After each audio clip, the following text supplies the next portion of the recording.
Now I feel better than before. હવે મને પહેલાં કરતાં સારું લાગે છે.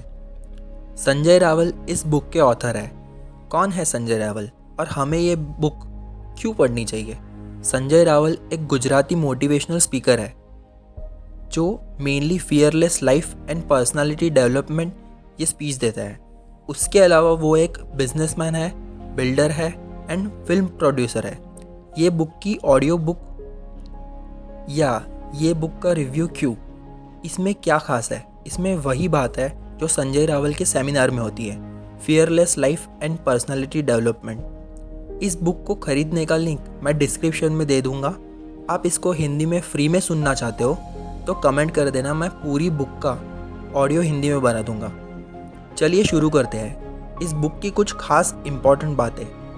ज़िंदगी में फियरलेस बनने के लिए इस बुक को पढ़ लो. पर्सनालिटी डेवलप करने के लिए शायद इससे अच्छी बुक आपको नहीं मिलेगी. मेरा दावा है कि ये बुक थोड़े पेजेस पढ़ने के बाद तुरंत आपके मन में भयमुक्त मतलब कि फियरलेस बनने की प्रोसेस शुरू हो जाएगी. आप खुश रहोगे और दूसरों को भी खुश रहोगे. आपको अब किसी भी सिचुएशन के लिए कोई भी कंप्लेंट्स नहीं होगी. आप बोलोगे जागो तब सवेरा. और अगर बुक पूरी पढ़ ली तो दुनिया के कोई भी मुकाम पर पहुंचने का मार्ग सरल लगेगा. बुक पढ़ के बोलोगे ज़रूर, इसका नाम करेक्ट रखा है, now I feel better than before. School college में पहले सीखना होता है, एग्ज़ाम बाद में देनी होती है. ज़िंदगी में एग्ज़ाम पहले देनी होती है, फिर उसमें से सीखना होता है. मैं कौन हूँ, मुझ में क्या शक्तियाँ हैं, मुझे क्या चाहिए, वो समझने की छोटी सी कोशिश इस बुक में की है. चैप्टर 1, पर्सनालिटी क्या है. पर्सनालिटी डेवलपमेंट करने की चीज़ नहीं है, वो इंसान के अंदर होती है. जिसने तन और मन को जीत लिया, समझ लो उसके घर पैसे ही पैसे होंगे. पर्सनालिटी डेवलप करने का सब्जेक्ट नहीं है. हमारे धर्म ग्रंथों में जो लिखा गया है उसको है. ईश्वर तो एक है, नाम और स्वरूप अलग अलग है.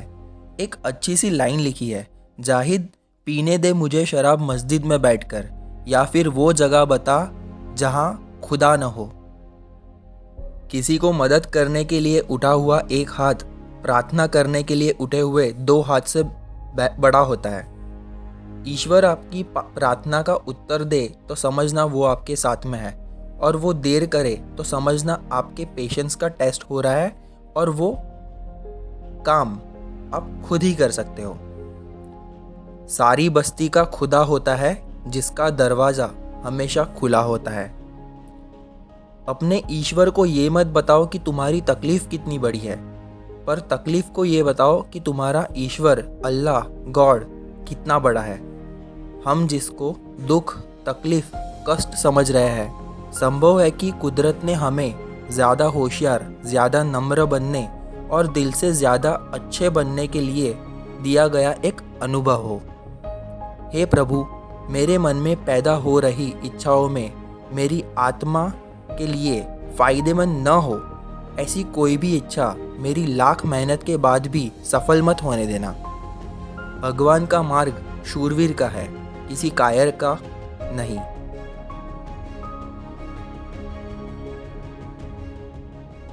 अगर श्रद्धा हो तो प्रूफ की क्या ज़रूरत है. गीता या कुरान में ऊपर वाले की सिग्नेचर नहीं है.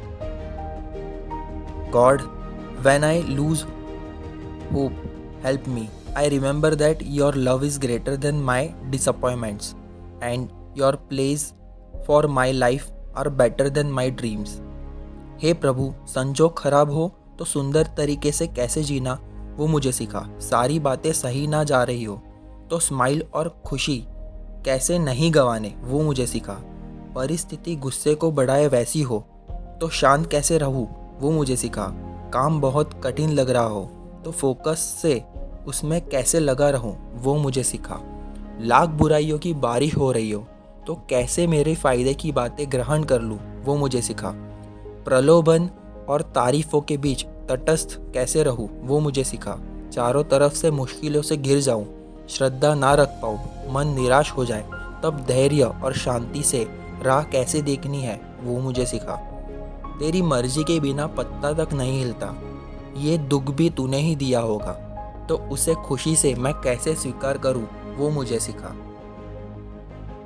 अगर किसी पशु पक्षी का दुख देखकर आपको भी दुख हो तो समझना कि ईश्वर तुम्हारे अंदर है। जेब में पैसे न हो और तकलीफ में भी मदद करने की इच्छा हो तो समझो कि ईश्वर तुम्हारे अंदर है। आपको आपके परिवार के अलावा इस दुनिया के लिए कुछ करने की भावना हो तो समझो कि ईश्वर तुम्हारे अंदर है। आपको हमेशा सत्य बोलना और सत्य के साथ रहना पसंद हो तो समझो कि ईश्वर तुम्हारे अंदर है। आपको भ्रष्टाचार विरुद्ध लड़ने की इच्छा हो तो समझो कि ईश्वर तुम्हारे अंदर है। कभी गलत काम करने से पछतावा हो, किसी को फंसाने के बाद दुख हो तो समझना ईश्वर आपके अंदर है। आपको पेड़, धरती, आकाश, सूर्य, चंद्र, नदी, समुंदर, पशु पक्षी कुछ भी पसंद हो तो समझो कि ईश्वर आपके अंदर है। एक काफ़ी अच्छी लाइन लिखी है, भिखारी मंदिर के बाहर भीख मांगता है और हम मंदिर के अंदर जाके भीख मांगते हैं।